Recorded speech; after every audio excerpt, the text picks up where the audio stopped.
Gospel Tangents is supported by users like you. Please support us at gospeltangents.com or on Patreon. Welcome to Gospel Tangents, the best source for Mormon history, science, and theology. I'm Rick Bennett. September 11th marks 168 years since a horrible tragedy occurred in Mountain Meadows. Yesterday, of course, Charlie Kirk was assassinated in Orem in Utah Valley University, which is a terrible, terrible thing. These tragedies need to end. I'm so sad to hear both Mountain Meadows and Charlie Kirk's assassination. And of course, let's not forget the September 11th tragedies that happened, 24 years ago today. So this is a somber episode. I think it's important to tell the history of Mountain Meadows. I last year, when I came home from the John Whitmer Historical Association meetings in September, it was actually September 15th. So almost 1 year ago today, I visited Mountain Meadows and wanted to share with you my visit there for those of you who haven't been, and tell the story of this unspeakable tragedy. Anyway, so my heart goes out to the Charlie Kirk family. We need to end political violence. We need to end gun violence. We need to be more peacemakers instead of have the violent rhetoric and get control of our emotions so that these tragedies do not keep happening. So anyway, I hope you, I don't know if enjoy is the right word, but I hope you are impacted by this anniversary of September 11th. And once again, my heart goes out to the Charlie Kirk family. I'm so sorry. So here we are. We're on the road to Mountain Meadows and from St. George. It's kind of an interesting way to come. But I thought I'd probably better talk to you about what happened with the Mountain Meadows Massacre, because there was probably some of you are not familiar with the Mountain Meadows Massacre, especially if you're a new listener. And so basically, I thought I'd give you a kind of a rundown. So back in 1857, there were a group of emigrants from Arkansas. I think the primary people, kind of named after Fancher and Baker, the Baker-Fancher party. They were immigrants from Arkansas. They were heading to California. They had a whole bunch of cattle. And so the idea was they had to move all these cattle. Of course, they didn't have cattle cars. You basically had to walk the cattle all the way from Arkansas to California. And so that's what they were doing. There was about 100 or so men, women, and children that were making this trek. So the problem was, they were in the wrong place at the wrong time.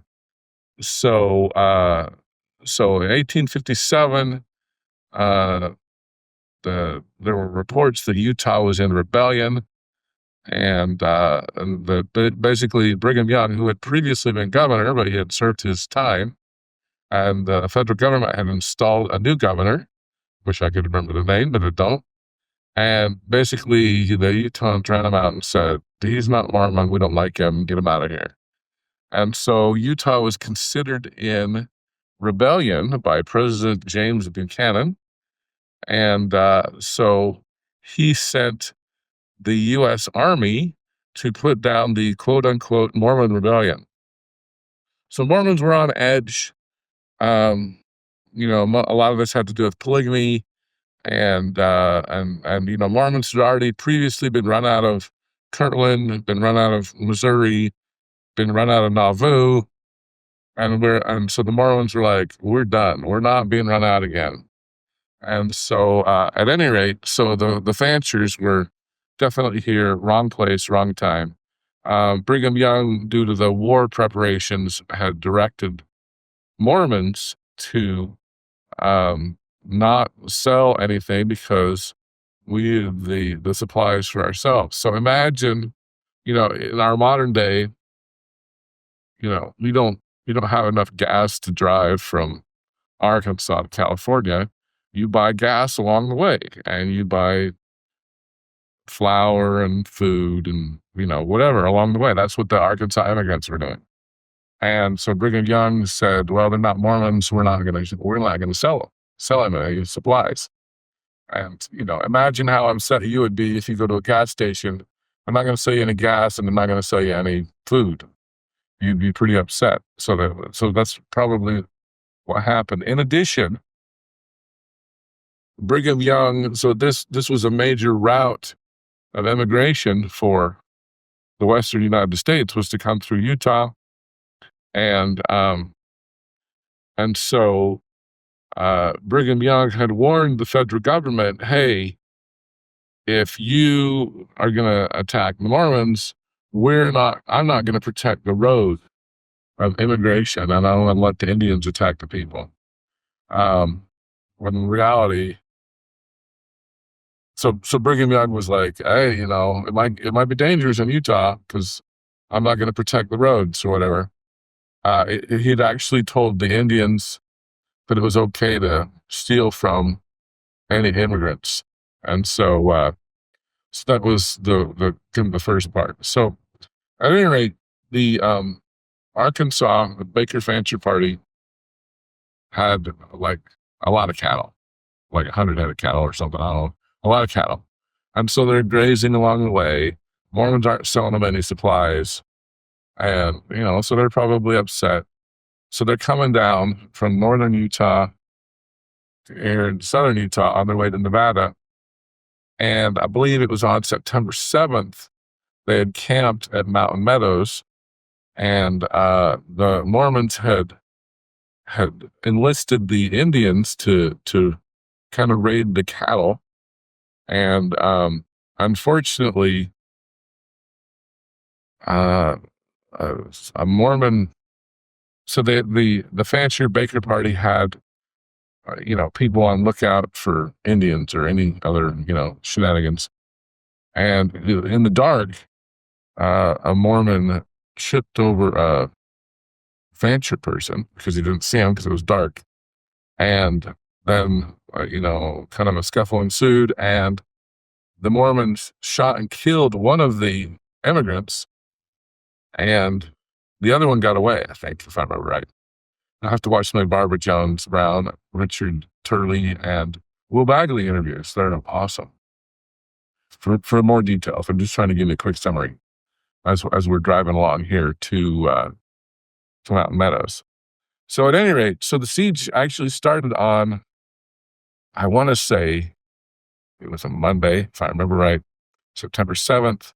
Basically what happened was the Fancher Party was alerted that, hey, they were curious if it was Indians or if it was Mormons. Some of them thought it was Mormons, and they were correct, it was Mormons. I think there were some Indians involved, but the Indians would not have been involved if the Mormons hadn't said, "Hey, you should help us out." So at any rate, the Fancher Baker Party had circled their wagons, and were in a defensive fortification. They basically turned their wagons into a fort, and so then the Mormons basically, in order to cover up this first murder, said, "Well, we're going to have to kill everybody because we don't want to have any witnesses," which was a terrible, terrible idea. So anyway, so basically the Fancher Party was under siege for several days. There was a Mormon who went drove to, or not, I shouldn't say drove, because they didn't have nice roads like we have, and we can do this in a half hour. It would have taken half a day for them probably. But anyway, well, I'm just talking about from St. George to Mountain Meadows, and it would have taken them even a few days to go from Mountain Meadows to Salt Lake, to ask Brigham Young, "Hey, what should we do?" And at any rate, apparently Brigham Young said, "Hey, leave it alone. We don't want to kill anybody." But the local leaders decided to kill everybody. and men, women, children. Basically, approximately, there are some reports that it was 120. That's kind of a famous number. Barbara Jones Brown and Rick Turley have done research. Whether it was one or whether it was 100, it doesn't really matter, but it looks like it was closer to 100. I think maybe like 96. Men, women, children were killed.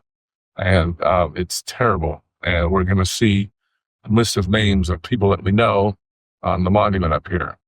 And it was just it's the worst chapter in Mormon history. It's just terrible. So at any rate, and so that happened on September 11th. And basically what happened with the Fanchers was they were running out of ammunition, they were running out of food, and anytime they would try to get water, and there's been some erosion, so you won't see there, but there was a nice spring there, and the Mormons would shoot at them anytime they tried to get water. And so they were, imagine being here in 80-degree heat or whatever. It's now 82 degrees, so we're a little bit higher than we are in St. George. But they were desperate, basically. And so John D. Lee pretended to be a negotiator, and he said, basically, it came under a white flag of truce and said, hey, if you give us all your guns, we'll get you out of here.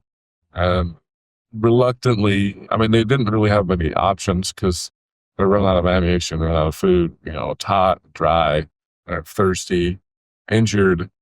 And so they followed John D. Lee and his company. Basically, they separated the men from the women and children and the sick.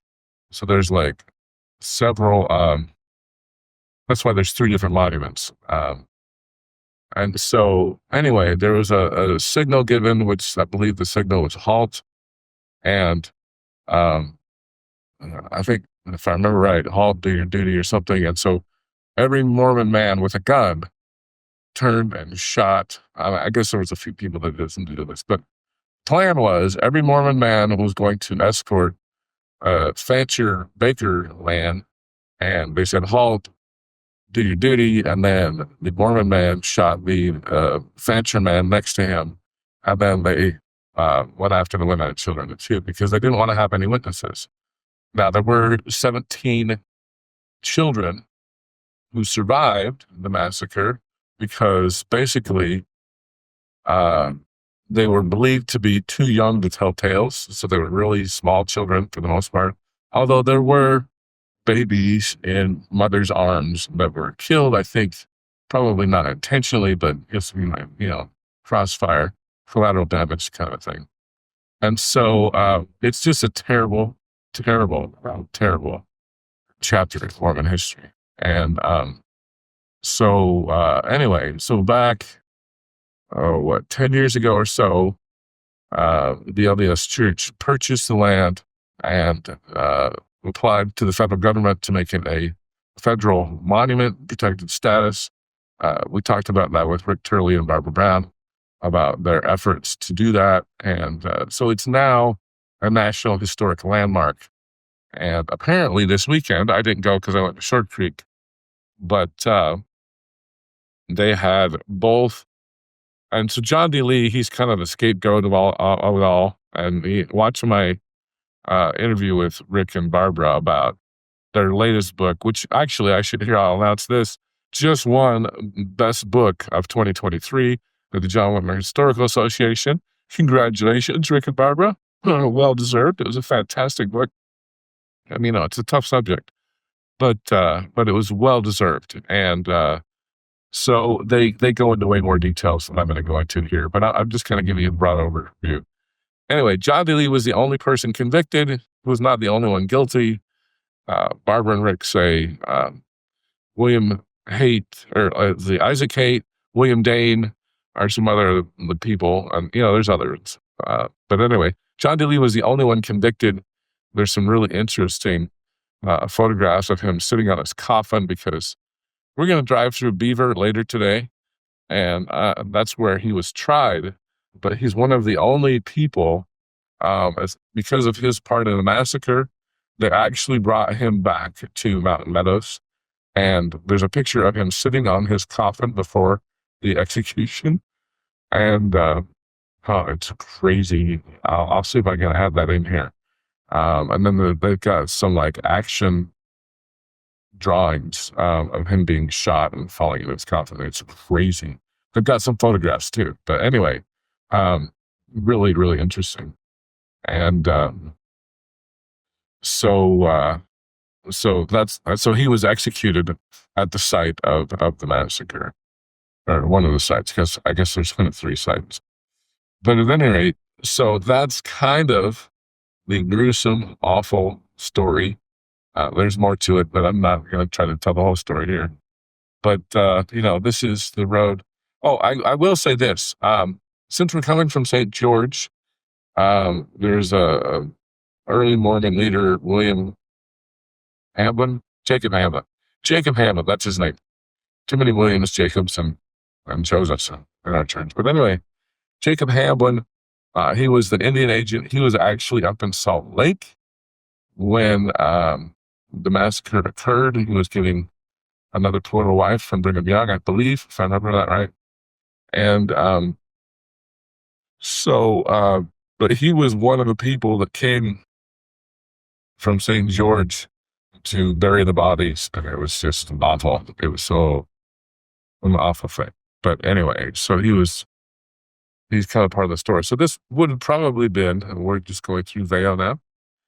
This probably, might have been a possible route that Jacob Hamblin might have taken from St. George to do the awful task of taking care of all of those bodies. So anyway, it's a place, I would say, kind of like it's kind of sacred ground, and it's very, very somber place. Okay, so here we are at the Mountain Meadows Overlook Monument. This is the main monument that kind of famous. I'm trying to remember what that road is. Been there before, but it's been a while. We might be going down that road later. I think that, anyway, so here, this is the overlook. Okay, we are going to go down that road because that's where that rock cairn is. And anyway, we're going to look at the overlook right here and check it out. So here we are, Mountain Meadows, and there's a little trail. As you can see, it's a little bit windy, but we're going to walk up this trail behind me. I'm going to turn around if it's, I don't want to fall down. But anyway, this is an overlook that we're going to check out. So here we are. Hopefully I'll get a wind filter and this won't be too bad. But this is a little trail up to the overlook. And we're going to see kind of like, the Vietnam Wall with all the names. It's different, but it's kind of like that.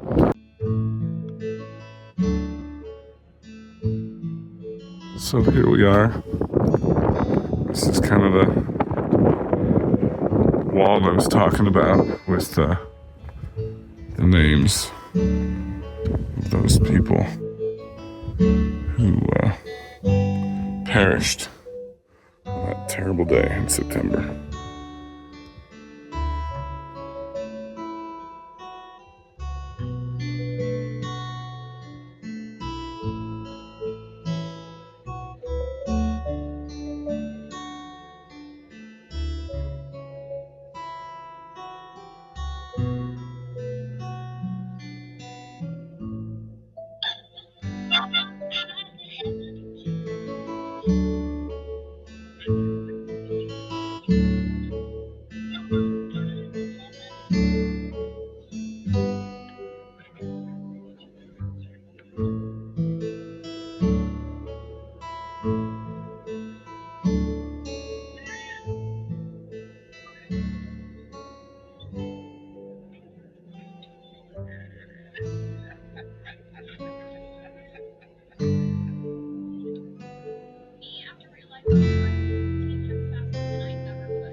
And then you can look through these little lookout things. I'm trying to see what you would see. Oh, this is the Men and Boy Memorial. Supposedly, if you look through there, you can see it. It's gonna be hard to see, but it's that way. This is pointing to the Women and Children's Memorial.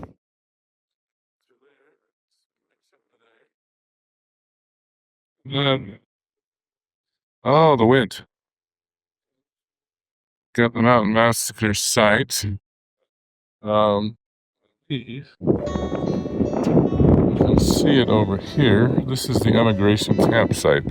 So this is kind of the killing field. And I'm going to see if you can overlook this better. But basically, you can kind of see it. It's kind of in the middle of the picture there. But basically, from that campsite, they walked the men, women, and children in this direction. And that's where the other two monuments are. So we'll try to visit those. Those aren't as big. I mean, we're going to try to go back to here and get a better view. I don't want to fall. So anyway, this was that wall I was telling you about. If I get closer to the wall, I get out of the wind, and then you can't see all the other stuff I wanted to tell you about. But yeah, we've got a thing for the Arkansas wagon train here, and some biographies a little bit. John Baker, husband, father, grandfather, landowner, prominent farmer. Minerva Beller Baker was George's wife. John Beach, William Cameron, Allen P. DeShazo. He had brought 17 head of cattle. Jesse Dunlap Jr., Lorenzo Dow Dunlap, Silas Edwards, Alexander Fancher, he was one of the leaders. Robert and James Fancher were the nephews. Salitha Ann Brown Huff, John Millam Jones, traveled with his brother Newton Jones, Lawson McIntyre. And then we have over here more people in the company. Josiah or Joseph Miller, Charles Mitchell, Joel Mitchell, John and William Pruitt, Miles Rush, Cynthia Tackett, Pleasant Tackett, Richard Wilson, William Wood, Solomon Wood, Will Aiden, were from states other than Arkansas, and William Eaton. So those are just a few of the names you can see here. I'm trying to get the whole thing without getting too much wind. This is kind of the monument here with the names over here and the memorial. So you can overlook and see the site of the massacre. We're going to get closer to that site here, but this is the overlook. And then basically over here is where they marched the men, women, and children. Killed them. So very sad thing that happened here.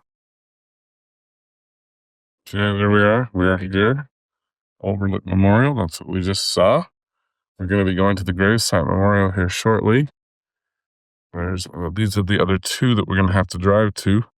The memorial for men and older boys, a memorial to the women, children, and wounded. And so,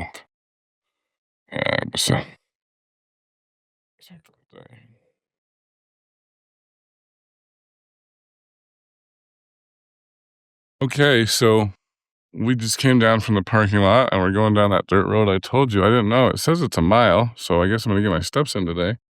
But we're going to head down this dirt road. You can't see it here, but it's actually closed in wet weather. So it's nice dry weather now. A little windy though.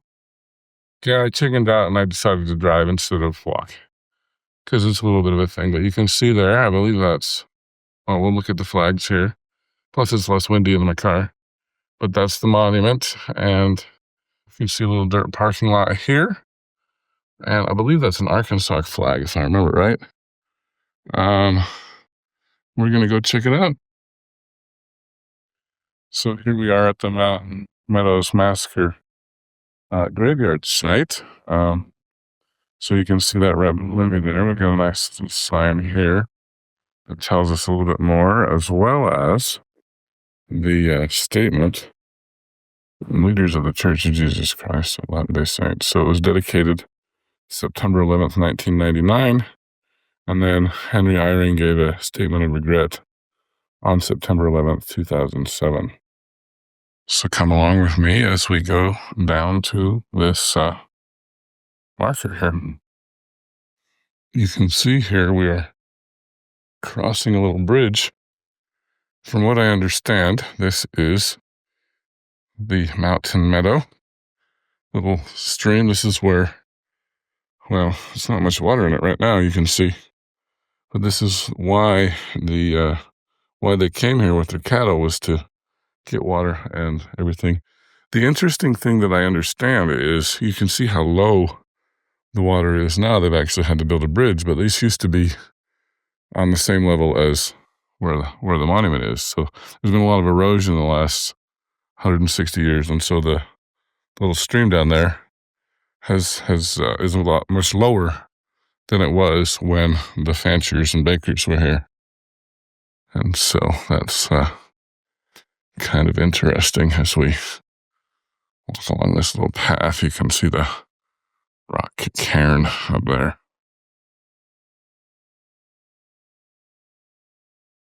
I think every time I've been here, it's been windy. But you can see the Arkansas U.S. flags there. This is the graveside memorial. So it was patterned after the one built in 1859, 2 years after the massacre. Original was 50 feet around and about 12 feet high. It was topped by a cedar cross, something like that. There's no cross there now.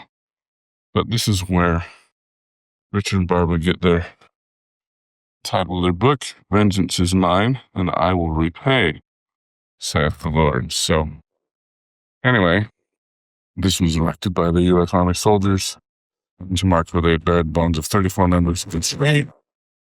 They used the trench dug by the wagon train members during the attack as a mass grave. They also buried the bones of at least 2 other massacres in the valley. So, after several decades, the original memorial was damaged by vandalism, floods, and erosion. And in September of 1932, the Utah Trails and Landmark Association built a stone wall around the site. After years of neglect, in 1999, the memorial received renewed attention and volunteers from the Church of Jesus Christ of Latter-day Saints prepared the site for a memorial that stands here today. The current memorial contains the stones from the original cairn. Okay, there you go.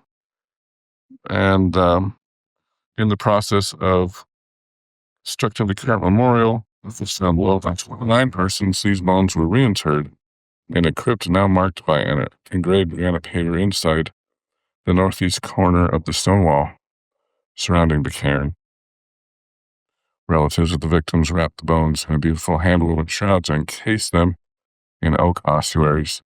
The ossuaries were respectfully placed on a thin layer of Arkansas soil. On September 9th, 2017, relatives of the victims buried a child's skull that had been removed from the site by the U.S. Army personnel in 1859. For more information, see the engraved sign on the back of the stone wall. Here lie 29 victims.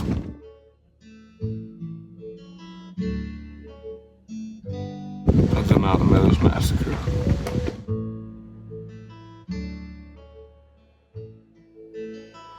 Reinterred 10th of September 1999. Here it is.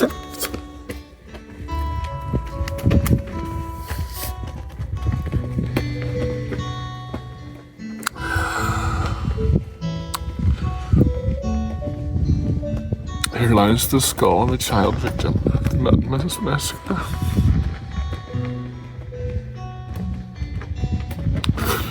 Recovered by relatives and interred on 9th of September 2017.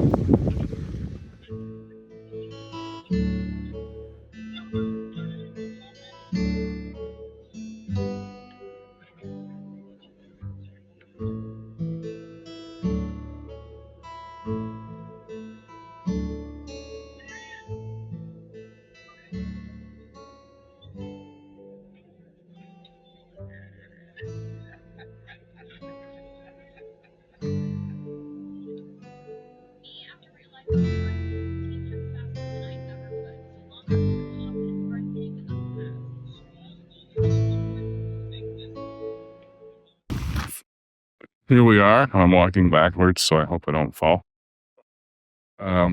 Wow, it's always a somber place to go. I don't think I've ever had that reaction before, but wow. It's a sacred place. Well, it's September, but this is kind of a dry meadow. This is what it would have looked like, minus the cairn back in 1857, I'm sure. A nice little path along here. But you can see, it would have been good grass. Hopefully I don't know. Maybe it wasn't. Maybe it was dry grass. I don't know.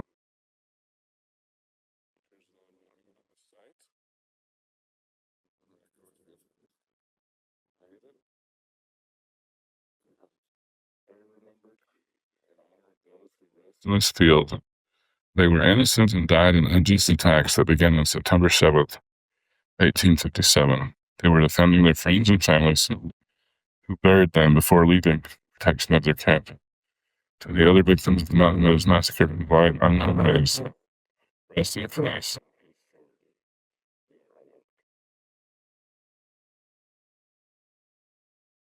All right, this was an interesting sign. I don't remember seeing before. I talked earlier about the execution site of John DeLee. It was near here. This sign commemorates the execution of John DeLee. It says he was buried in a cemetery 120 miles from here. But let's see here. In September of 1874, a federal grand jury indicted nine Mormon. Here, I'm going to do it this way. 9 Mormon militiamen for crimes related to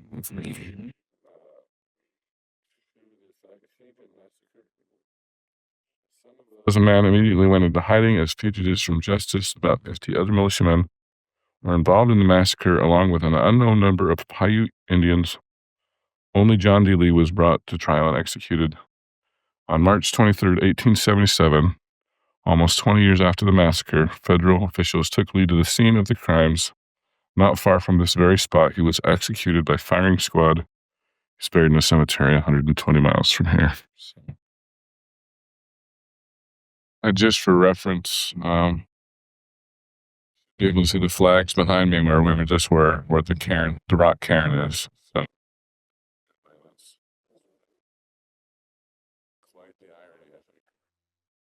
all right, we've just visited the grave site, and now we're going to go to the other 2 sites, the memorial to men and boys. It's about 2/3 of a mile away from here, and the 3/4 of the mile beyond that is the memorial to women, children, and the wounded. So that's where we would be going next.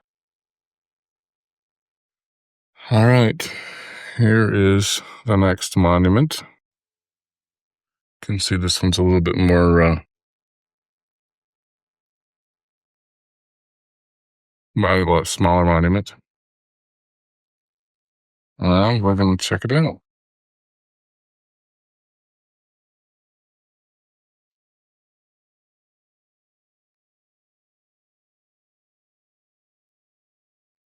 Okay, just for reference, I believe that's the overlook that we just saw. And so the kind of beyond the trees there, we'll see where the cairn is, but it's over that way. So anyway, and then over here, I can't see that very well. Here's the monument that we're going to go to.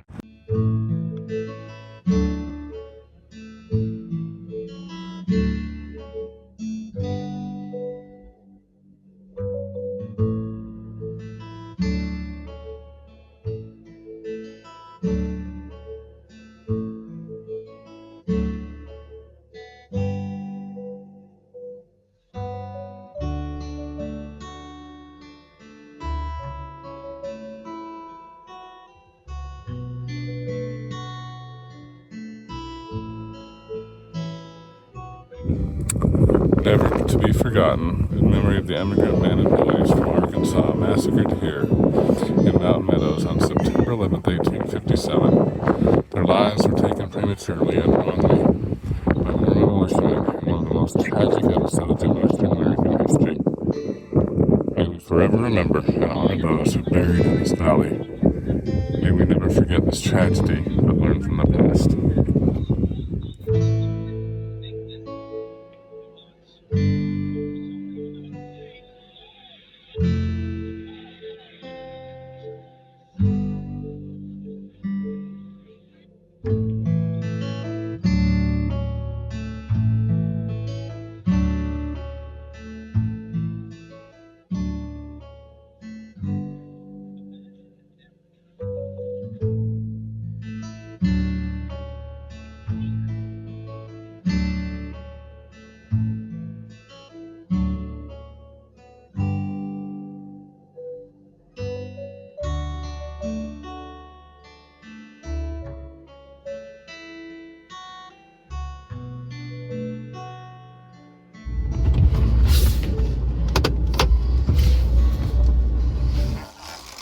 Okay, we just visited the Men and Boys Memorial, and now another 3/4 of a mile down the road is the Women and Children and Wounded, I believe, Memorial.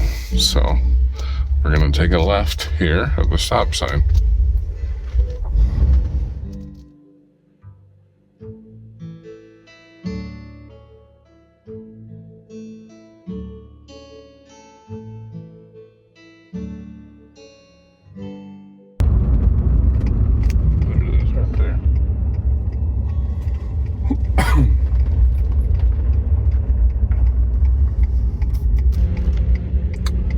So we're going to walk along this little trail over to the next monument.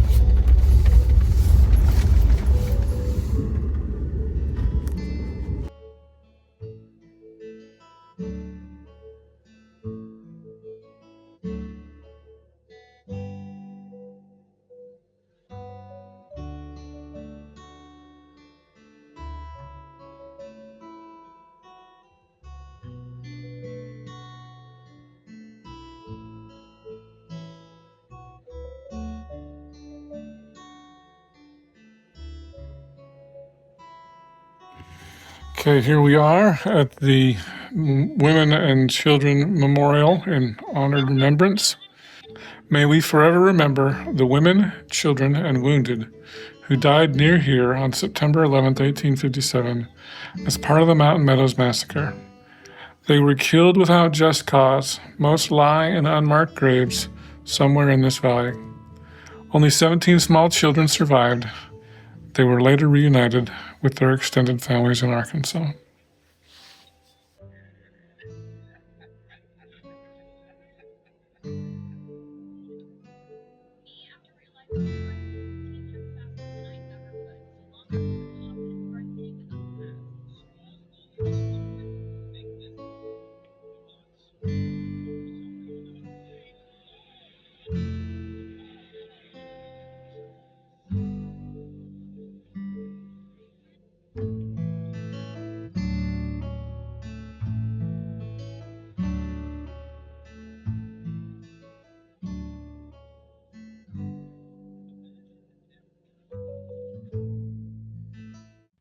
One of the parts about the Mountain Meadows Massacre that doesn't get told as much, although it's in Richard Turley and Barbara Jones Brown's book, Vengeance is Mine, are the two trials of John Lee. The first trial began in 1875 in Beaver, Utah, and it ended in a hung jury. The second trial also occurred in 1876, also in Beaver. This time, John D. Lee was convicted by an all-Mormon jury and sentenced to death by firing squad, as you know.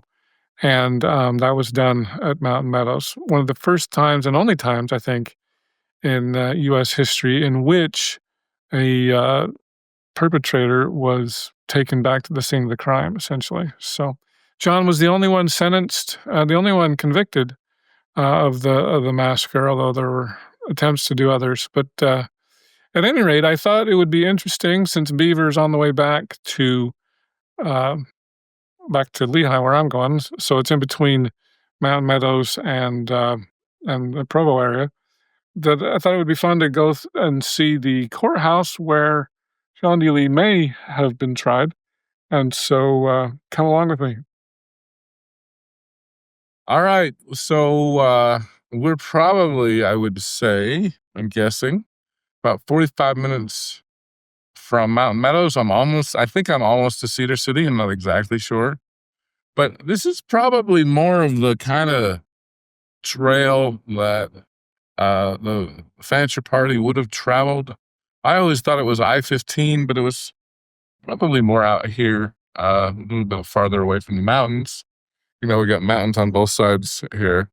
And anyway, so apparently it does seem Mountain Meadows is a little bit closer to St. George than it is Cedar City, but it does appear that it was Cedar City where the trouble started brewing up. And it was a lot of the Cedar City residents who participated in the massacre. I don't believe they were from St. George, but anyway, this is here. And when I get closer to Beaver, I'll show you Beaver, Utah. It's not my favorite place.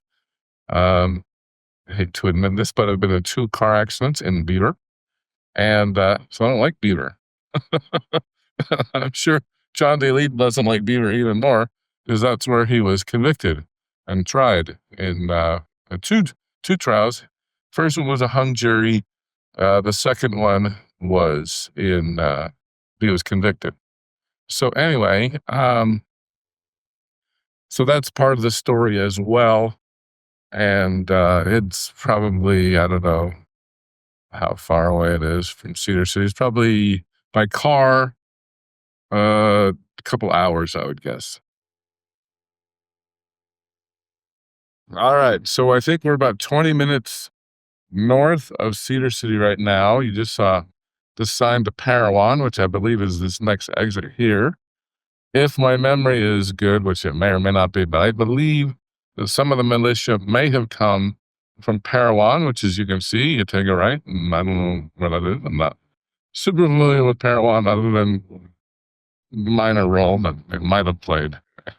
And hopefully I'm not even getting that wrong. But I think some militia came from Parowan. But yeah, I just saw a sign. We're about 35 miles from Beaver, so it's not quite as far from Cedar City as I thought. Probably about an hour north of Cedar City. And I don't know. I don't know Beaver that well. But I'll see. We'll try to take a quick tour. I don't know if they have the courthouse or whatever. I'm going to try to stop and see if there's anything in Beaver related to Mountain Meadows. Maybe or maybe not, but you'll find out with me. Here we are in Beaver, Utah.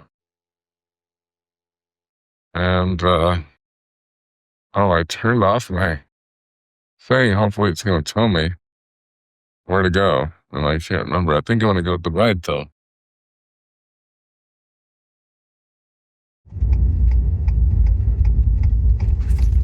So this is what Beaver, Utah looks like today. As you can see, it's a huge town. Now, there's a little bit more places, but yeah, it's not a large town. So here we are in Beaver, Utah. You got the busy freeway over there, I-15. And we're about a mile from the old courthouse. It says it's a museum, and it's probably not open, but I expect there's not a lot of historic courthouses in Beaver, and this is probably the one. Ooh, that looks like a house that burned down. That's terrible. Anyway,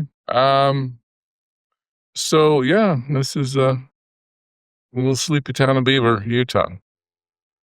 We're now in more of the main part of Beaver. There's the National Guard Armory right there. And I think we're going to take a ride at this light. At the light, turn right onto East Center Street. Then your destination will be on the right. There we go. There you have it. So thank you, Google. We're going to find it here. And I think that's it. Didn't they say on the right? It was on the left. Oh, it looks like it is on the right. So we're going to park here in the shade. Your destination is on the right.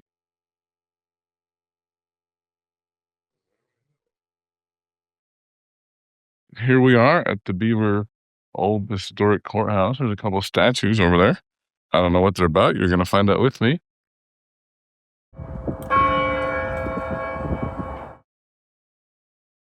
We missed the first bell, so it is now 3 o'clock. We're at the county courthouse. Did not expect that to go off. The courthouse was constructed under the direction of William Stokes, a soldier of the Union Army stationed at nearby Fort Cameron. Constructed of local materials, the courthouse was built between 1877 and 1882. Lee was executed in 1877, so maybe this is not the historic courthouse. Anyway, the original cost of construction was $10,900. 3-story structure had a deep basement made of black volcanic rock, and the upper portion was constructed of red brick. Building was finished with a tower, which was equipped with a good striking clock, which you just heard. All right. Beaver was proclaimed the seat of the 2nd Territorial District in the Court of Utah. I guess I can zoom in a little better there so you can see. In September 1870, during that time, the courthouse served as the center of justice. Oh, so it could have been used because this trial was 1875. During that time, the courthouse served as the center of justice for the expansive territory bordered by the Colorado River on the east and south and Nevada Territory on the west. December 5th, 1974, county officials and DUP signed a 100-year lease, which saved the historically significant courthouse. The building is now used as a DUP, Daughters of Utah Pioneers, Pioneer Museum, and it's hoped that the building will remain in place for many generations to enjoy renovations that completed. It's why it's happened. So they've got some various things here. So I'm a little confused. I guess, well, I don't think this building was around when Lee, because it says it was built between 1877. So that's just barely, so John D. Lee probably would not have been here. But it's the only historic courthouse I can find, so it'll have to do. The Utah 2nd Judicial Court was a territorial court from 1870 to 1896, and the county courthouse from 1882 to 1974. It's open Tuesday through Saturday, so we'll have to come, I guess, but I don't know what to say about, I don't think John D. Lee would have seen the inside of that place, so, anyway, it's a nice building, and it's something to see here in, Beaver, Utah. So this is me just speculating, but that looks like a jail cell to me. I'm not sure. Makes sense you'd have a jail in the courthouse, right? Now, I'm going to go out on a limb. You can kind of see the different color. Well, this is a different stone than the brick of the courthouse. So this looks way older. I wonder. Well, I don't know. But it's definitely, we got, these are stones here. And then we got brick here. So I was originally thinking this was the add-on. Maybe this is the jail. Do you think does that look like a jail cell to you? I don't know. Haven't been here before. And anyway, we got some different colored bricks there. I wonder what those are probably the new ones and these are the older ones. Stuff wears out. But yeah, anyway, this is the Beaver County Courthouse. Thanks for listening, and I hope you continue to enjoy Gospel Tangents. Consider becoming a Patreon or go to gospeltangents.com/shop, and you can get a cool tie, a hat, or even a nice mug. You can also get a sweatshirt, so check it out at gospeltangents.com/shop.